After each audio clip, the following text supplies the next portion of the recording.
Mucemanio uyu tafanĩtio radio hagukuwa ugitiri wongererekete na gĩkĩro kĩnene gĩcigo-inĩ gĩkĩ. Kamanda wa borithi mwena ũyũ Catherine Ringera akiuga no nginya honge itiganĩte inyitanĩre na borithi nĩguo gũcokia ugitiri.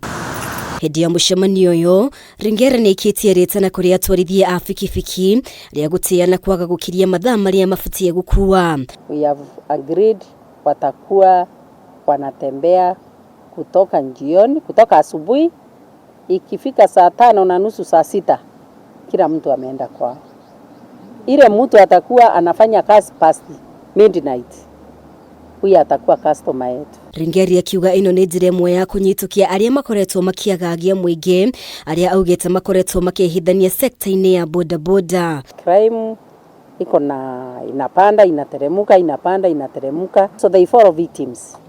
Wanapa mtu anakuja akiwa passenger, anamwambia nipeleke Ondiri, anapanda vizuri, anabeba watu wawili, akifika pale kabla hata hajafika pahali yako ameanza kuwa attacked na pikipiki inaenda. Na registration ya barcode.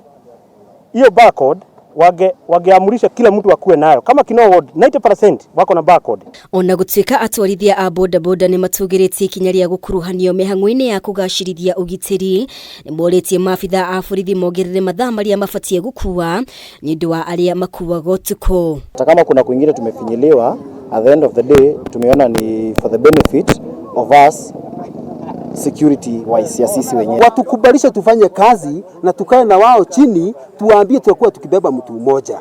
Na hawezi jua anabeba na watatu, na kazi ya polisi waanze kutafuta pikipiki ile imebeba watu watatu. Inasaidia ni sisi watu wa pikipiki na serikali tukae chini tusaidiane venye tutashika hao watu wa pikipiki.